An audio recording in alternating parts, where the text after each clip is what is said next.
Omega square R मतलब omega square L by two, और tangential acceleration alpha L by two. तो क्योंकि ये तो स्टार्ट हुआ है, जस्ट स्टार्ट होते ही पूछा है, ओमेगा तो कुछ देर बाद आएगा, तो सेंट्रीपिटल एक्सेलरेशन तो इसका जीरो है। और tangential acceleration alpha L by two, तो टेंजेंशियल एक्सेलरेशन तो है alpha into L by to कर देंगे तो 3g by 2l into L by to, 3g by 4 इधर डाउनवर्ड डायरेक्शन में। तो AC 0 है, AT इतना है, तो नेट एक्सेलरेशन यही हो गया 3g बाई 4। तो ये हो गया सेंटर ऑफ मास का एक्सेलरेशन। अब आते हैं थर्ड पार्ट पर। बोल रहा है हिंज फोर्स निकालो। एक्चुअली में जो फर्स्ट दो पार्ट था वो तो थर्ड पार्ट का तैयारी था। अगर हमसे सीधा हिंज फोर्स भी पूछता या हिंज रिएक्शन पूछता तो हमको ये काम तो करना ही था। कैसे करना है देखते हैं। हिंज कितना फोर्स लगा रहा है हमको नहीं पता, कितना लगा रहा है, किधर लगा रहा है, तो हम दो परपेंडिकुलर डायरेक्शन में मान लेते हैं कि रॉड के अलोंग कुछ लग रहा होगा N1 और रॉड के परपेंडिकुलर लग रहा है N2। दो डायरेक्शन में मान लिए, एक रॉड के अलोंग, दूसरा रॉड के परपेंडिकुलर। अब समझो कैसे निकालेंगे। इस बॉडी के हर पॉइंट का एक्सेलरेशन अलग अलग है, सर्कुलर मोशन कर रहा है, हर पॉइंट का एक्सेलरेशन अलग अलग है। तो जब हर पॉइंट का एक्सेलरेशन अलग अलग है और तुमको F इक्वल टू ma लिखना होता है तो इस फॉर्म में लिखते हो, F external equal to MACM। अब एकदम ध्यान रखना, कभी भी तुमसे रोटेशन में हिंज फोर्स का बात करेगा, ऑलवेज दिस इक्वेशन, हमेशा F external equal to MACM। जब भी हिंज फोर्स पूछेगा यही अप्लाई करेंगे।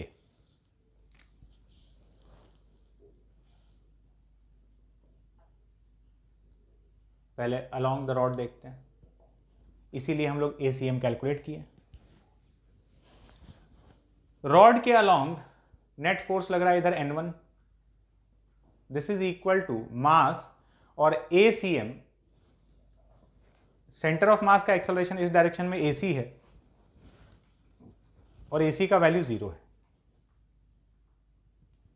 N1 हो गया 0। इस डायरेक्शन में कोई फोर्स नहीं लग रहा है।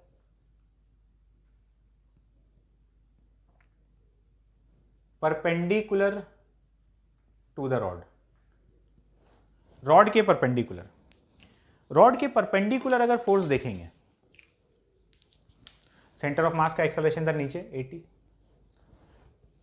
तो लगा दिए F external is equals to MACM, mg minus N2 is equal to mass into acceleration m, और सेंटर ऑफ मास का एक्सेलरेशन कितना है 3g बाई 4।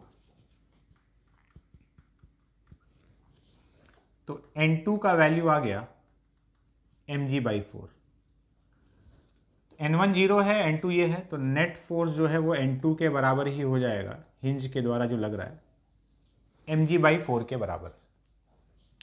ठीक है, ये आ गया हिंज रिएक्शन का वैल्यू। अब हम लोग इसको जरा समराइज करते हैं, कंक्लूड करते हैं।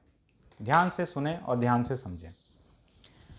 तुमसे बोलेगा हिंज रिएक्शन कैलकुलेट करना है, तो हिंज रिएक्शन निकालना है तो तुमको पता है कि F external equal to MACM लगाना है, ये वाला इक्वेशन ऑलवेज। तो अगर ये इक्वेशन लगाना है तो इसके लिए ACM चाहिए, सेंटर ऑफ मास का एक्सेलरेशन चाहिए। तो सेंटर ऑफ मास के एक्सेलरेशन के दो कंपोनेंट हैं, एक AC और एक AT। AC तो ओमेगा स्क्वायर आर और AT अल्फा आर। तो अगर हमको हिंज रिएक्शन चाहिए, हिंज फोर्स चाहिए, तो हम ये लगाएंगे F external equals to MACM। ACM के लिए हमको ओमेगा चाहिए और अल्फा चाहिए। ओमेगा का वैल्यू तो इस केस में 0 था, है ना, और अल्फा निकालना है तो कैसे निकालेंगे, torque equals to I alpha.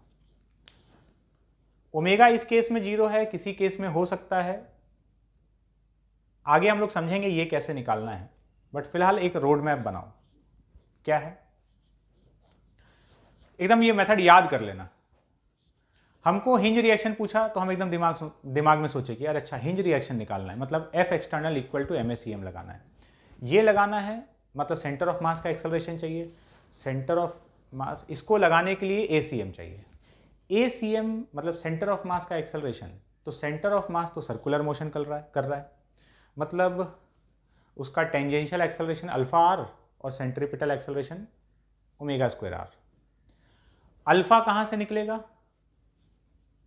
Torque equals to I alpha से। और ओमेगा कहां से निकलेगा ये हम लोग आगे समझेंगे। इस केस में तो ओमेगा 0 है, आगे समझ में आएगा कि ओमेगा कैसे निकालना है। फिर से हिंज रिएक्शन निकालना है तो F external equal to M A C M, मतलब ए सी एम चाहिए। ए सी एम का दो component omega square R alpha R, तो ए सी एम चाहिए तो ओमेगा चाहिए और अल्फा चाहिए। ओमेगा इस केस में तो 0 है। अल्फा कहां से आएगा? Alpha torque equals to I alpha से आएगा। तो देखो पहले मैं तुमसे अल्फा कैलकुलेट कराया, फिर सेंटर ऑफ मास का एक्सेलरेशन, और फिर ये हिंज फोर्स। तो ये पूरा प्रोसेस अपने को याद रखना है। अब ये क्वेश्चन एक क्वेश्चन नहीं है, ये अपने आप में बहुत सारे क्वेश्चन को घुसाए हुए है। कैसे?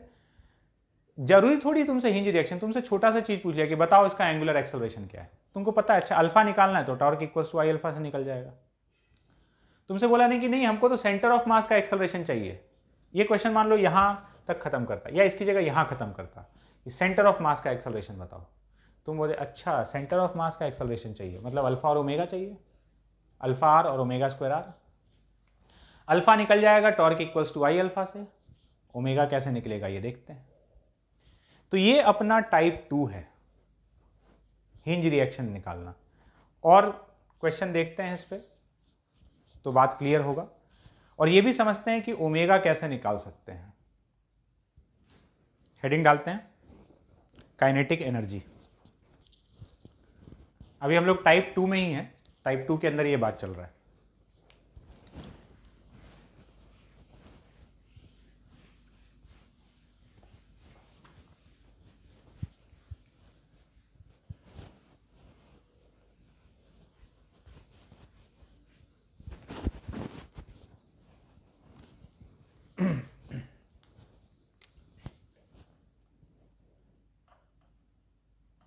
Kinetic energy. अगर एक बॉडी फिक्स एक्सिस रोटेशन में है तो उस बॉडी का काइनेटिक एनर्जी किस तरीके से लिखेंगे उसका फॉर्मूला हम लोग देखने वाले हैं। तो ये एक ऑब्जेक्ट है, इस एक्सिस के अबाउट फिक्स एक्सिस रोटेशन कर रहा है, एंगुलर वेलोसिटी ओमेगा से। यहां से आर आई डिस्टेंस पर एक पार्टिकल लिए एम आई, इसका जो वेलोसिटी होगा, ये सर्कुलर मोशन कर रहा है, इसका velocity V I. V I का वैल्यू कितना? V equals to omega R, मतलब ओमेगा इंटू आर आई। इस पार्टिकल का अगर काइनेटिक एनर्जी लिखना है, kinetic energy of this ith particle is half M I into V I square.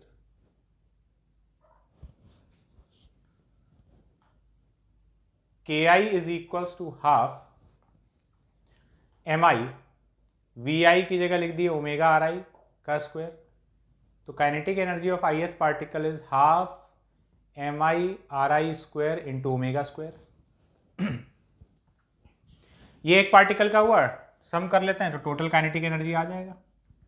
Summation के I is equals to half summation M I R I square. Omega सबके लिए same है, rigid body है, omega square बाहर रहा, और ये वाला जो सामान है ये फिर से मोमेंट ऑफ इनर्शिया। तो kinetic energy is equals to half I omega square. ये एक बॉडी का जो कि फिक्स एक्सिस रोटेशन में है काइनेटिक एनर्जी का फॉर्मूला आ गया। इसे ट्रांसलेशन में हम लोग हाफ एम वी स्क्वायर लिखते थे ना, half M V square, V linear velocity, half I omega square, omega angular velocity, और मास की जगह कौन आ गया है? Moment of inertia.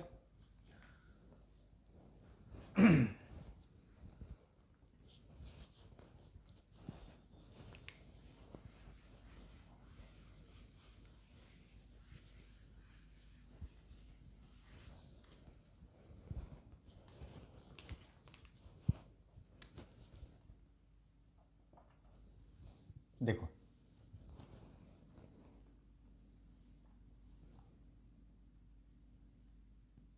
ये एक रॉड है, हॉरिजॉन्टल पोजीशन से इसको रिलीज किया गया, मास m length l, released. Find angular velocity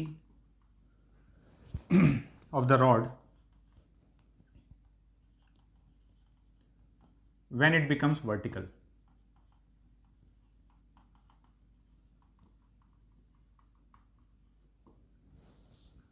Angular velocity of the rod when it becomes vertical. Solve करते हैं। अभी यहाँ पर हॉरिजॉन्टल पोजीशन में, जब नीचे आएगा तो कुछ एंगुलर वेलोसिटी गेन करेगा, और जो इसका पोटेंशियल एनर्जी है वो काइनेटिक एनर्जी में कन्वर्ट हो रहा है। तो हम लोग मैकेनिकल एनर्जी कंजर्वेशन लगा देते हैं, आ जाएगा उससे ओमेगा। अप्लाई करते हैं। ये यहां से पहुंचा वर्टिकल पोजीशन में, तो जब यहां पहुंच जाएगा तो इसके पास कुछ एंगुलर वेलोसिटी ओमेगा आ चुका है। मैकेनिकल एनर्जी कंजर्वेशन लगा रहे हैं। ये हिंज वाले लेवल को हम यहां पर ग्रेविटेशनल पोटेंशियल एनर्जी 0 कंसिडर कर लिए। Mechanical energy conservation continuous object है, तो पोटेंशियल एनर्जी देखने के लिए सेंटर ऑफ मास को हम लोग देखेंगे। सेंटर ऑफ मास इनिशियली यहां पर है और बाद में इस जगह पर है। यहां से L/2 डिस्टेंस नीचे जा चुका है। Initially centre of mass reference level पर है, पोटेंशियल एनर्जी 0, काइनेटिक एनर्जी 0, बाद में नीचे पहुंचा तो potential energy -mgL/2 and kinetic energy half I, and point के about moment of inertia mL²/3 into ओमेगा²। इनिशियली रेस्ट पे था, है ना, और रेफरेंस लेवल यहां पर है, तो पोटेंशियल एनर्जी 0, काइनेटिक 0, बाद में potential energy -mgL/2, kinetic energy half I ओमेगा²। mgL/2 is equals to half mL²/3 into ओमेगा²। कुछ जा रहा है इसमें से, m2, ये m, ये 2 कैंसिल, और एक l कैंसिल हो गया। ओमेगा का वैल्यू आ गया √3g/L। इतना एंगुलर वेलोसिटी पार्टिकल के पास है। अब मान लो इसके बाद तुमसे पूछ ले कि बताओ किसी भी पार्टिकल का वेलोसिटी कितना है। ये रॉड ऐसे घूम रहा है ओमेगा से, यहां से r डिस्टेंस पे कोई पार्टिकल है, उसका वेलोसिटी कितना है? सर्कुलर मोशन कर रहा है तो v = ω/r। अब इसके किसी भी पॉइंट का वेलोसिटी हम लोग बता सकते हैं अगर पूछ लिया जाए तो। ठीक है। तो इस तरीके से हम लोग मैकेनिकल एनर्जी कंजर्वेशन लगाकर ओमेगा निकाले। अब हमको इस बात का जवाब मिल गया कि ओमेगा कैसे आएगा जब हम लोग हिंज रिएक्शन वाला क्वेश्चन सॉल्व कर रहे होंगे। तो सॉल्व करते हैं। ये एक रॉड यहां से हिंज किया हुआ,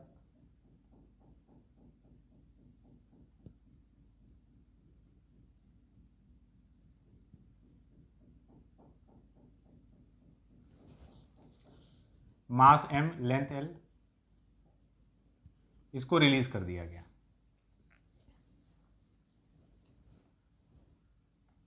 find first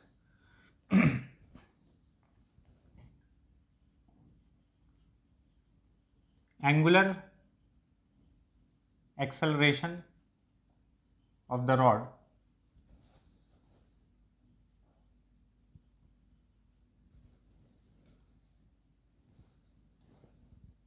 when it makes an angle theta makes an angle theta with the downward vertical. Second, find angular velocity at that instant.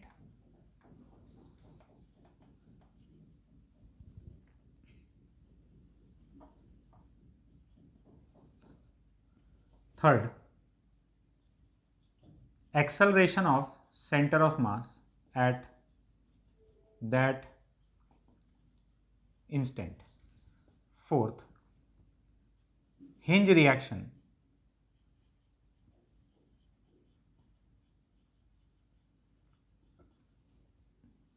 at that instant.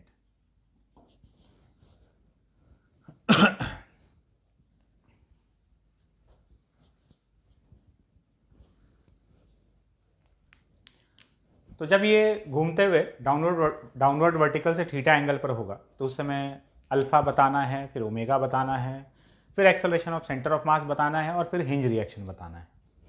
ये 1 2 3 इसी का प्रिपरेशन है। सॉल्व करते हैं।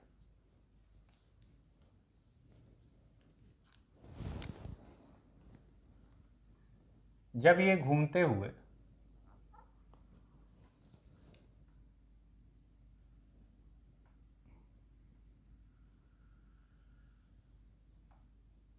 इधर थीटा एंगल पर है,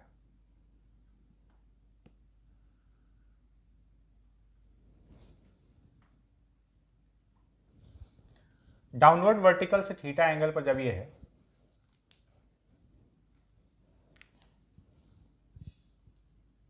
इनिशियली यहां था, इस मोमेंट पर पहले तो हमको निकालना है फर्स्ट पार्ट में अल्फा। तो भाई अल्फा कैसे निकलेगा? Torque equals to I alpha.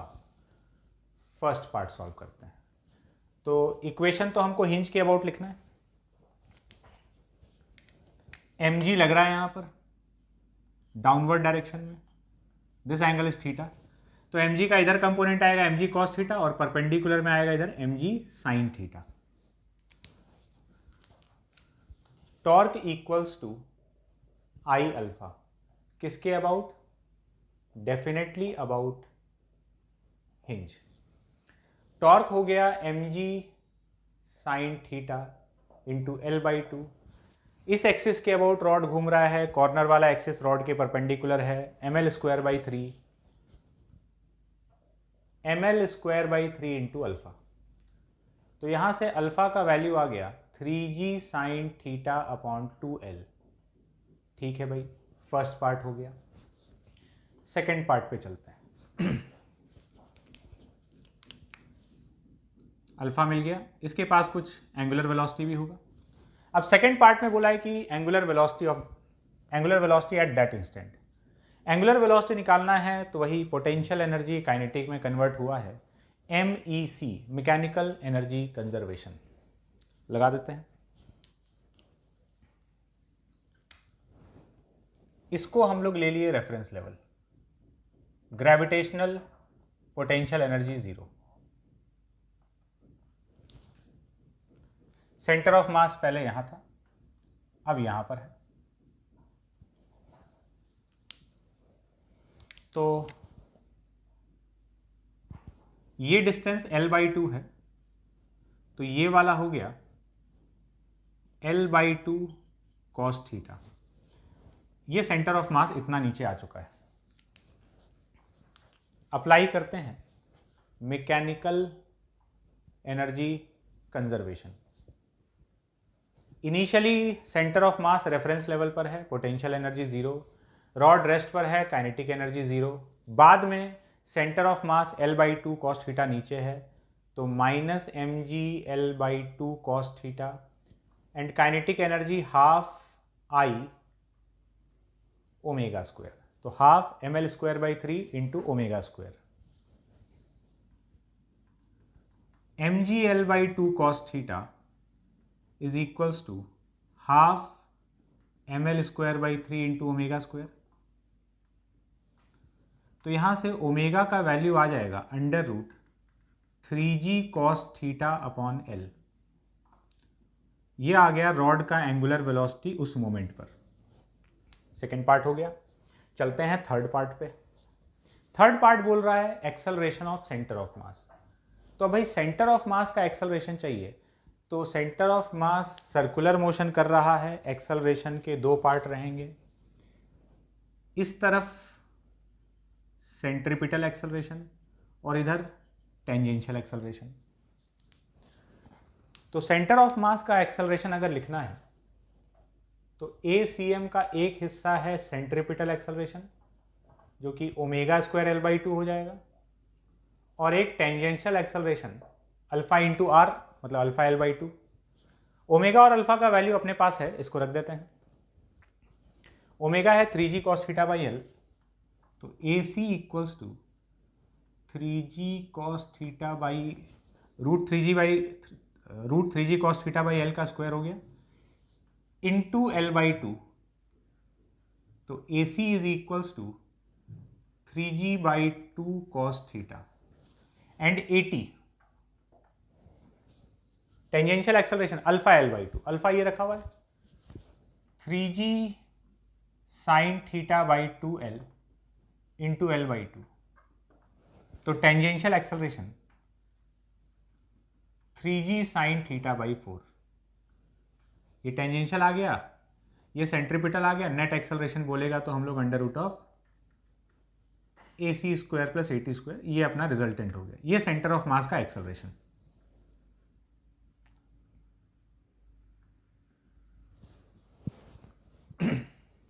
ये हो गया थर्ड पार्ट। अब चलते हैं फोर्थ पार्ट पर। फोर्थ पार्ट में पूछा है कि बताओ हिंज रिएक्शन कितना है। तो हिंज रिएक्शन निकालने के लिए हम लोग इक्वेशन लिखेंगे F external equal to MACM।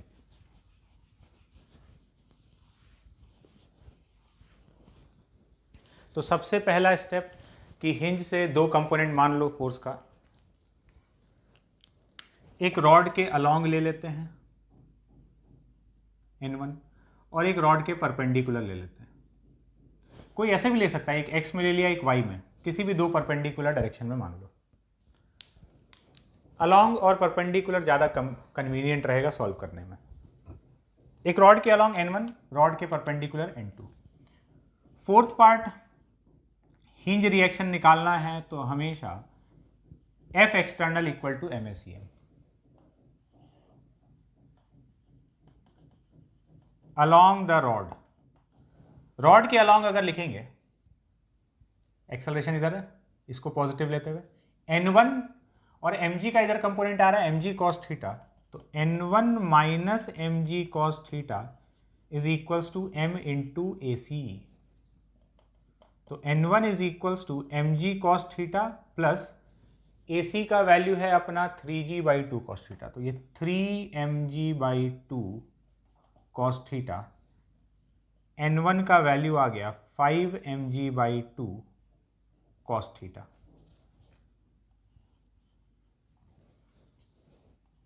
Perpendicular to the rod, rod के परपेंडिकुलर लिखेंगे, इधर एक्सेलरेशन है, इसको पॉजिटिव लेते हुए तो इधर क्या कंपोनेंट आएगा mg साइन थीटा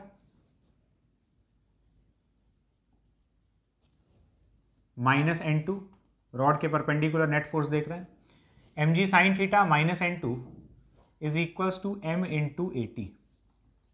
तो N2 का वैल्यू हो गया mg sine theta minus m into 80 और 80 का वैल्यू है 3g बाई 4 साइन थीटा, तो ये हो गया 3mg साइन थीटा बाई 4। मतलब N2 का वैल्यू हो जाएगा mg साइन थीटा बाई 4। ये हो गया N2, ये हो गया N1। नेट फोर्स चाहिए हिंज के द्वारा तो under root of N1 square plus N2 square. ठीक है, तो ये हो गया अपना हिंज रिएक्शन का वैल्यू। अब पूरा प्रोसेस समझना, हम लोग टाइप 2 को समराइज कर रहे हैं। पूरा एक इमेज बना लो, हर बार जब भी आएगा ऐसे ही करना है कि हमको चाहिए हिंज रिएक्शन, तो हमको F external equal to M A C M लगाना है। F external equal to M A C M लगाना है मतलब ए सी एम चाहिए। सेंटर ऑफ मास का एक्सेलरेशन का दो कंपोनेंट, एक ए सी और एक ए टी। ए सी और ए टी, ए सी होगा ओमेगा स्क्वायर आर और ए टी होगा अल्फा आर। तो ए सी एम लिखना है तो अल्फा चाहिए और ओमेगा चाहिए। अल्फा आएगा torque equals to I alpha से और ओमेगा आएगा मैकेनिकल एनर्जी कंजर्वेशन से। या तो ओमेगा डायरेक्टली हो सकता है गिवन हो कि इतने से घूम रहा है, या जीरो होगा इनिशियल सिचुएशन होगा तो, और नहीं तो मैकेनिकल एनर्जी कंजर्वेशन से। तो हिंज रिएक्शन निकालना है तो F external equal to M A C M. A C M के लिए ओमेगा चाहिए और अल्फा चाहिए। Alpha torque equals to I alpha से और ओमेगा मैकेनिकल एनर्जी कंजर्वेशन से। ठीक है। और ये जब हम लोग हिंज रिएक्शन का बात करें तो इसमें अब ढेर सारा क्वेश्चन आ गया। इस यहाँ तक पहुँचने के लिए हम लोग कई स्टेप से गुजरे हैं। तो जिस भी स्टेप पे रुकेगा हम लोग को पता है कि क्या चाहिए। वो ए सी एम पे रुकेगा कि भाई सेंटर ऑफ मास का एक्सेलरेशन निकाल दो, निकाल देंगे, ओमेगा निकालेंगे, अल्फा निकालेंगे और उससे उसका दोनों कंपोनेंट फाइंड कर लेंगे। या खाली इस क्वेश्चन में ये पूछ लिया कि बताओ इस जगह पर जब पहुंचा तो इस रॉड का एंगुलर वेलोसिटी कितना है, मतलब खाली सेकंड पार्ट। उस जगह पर रॉड का एंगुलर एक्सेलरेशन खाली फर्स्ट पार्ट। उस जगह पर सेंटर ऑफ मास का एक्सेलरेशन थर्ड पार्ट। तो अब हम लोग ये कर सकते हैं। चलते हैं आगे टाइप 3 पर, पुली ब्लॉक सिस्टम। अब रोटेशन के पुली ब्लॉक सिस्टम का हम लोग बात करने वाले हैं।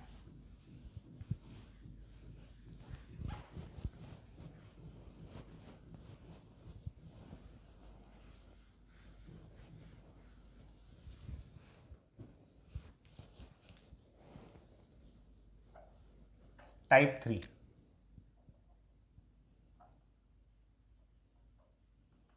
पुली ब्लॉक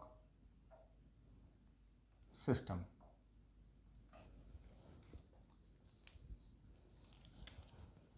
देखते हैं।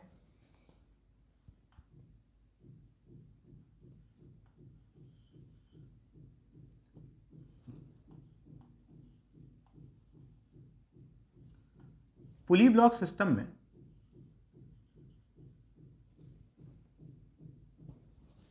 पहले क्या होता था कि स्प्रिंग आइडियल होता था, पुली भी आइडियल होता था। इस बार पुली आइडियल नहीं है। पुली के पास मास है और पुली के सरफेस पर पुली और रस्सी के बीच में फ्रिक्शन भी है। तो पुली इस बार आइडियल नहीं है।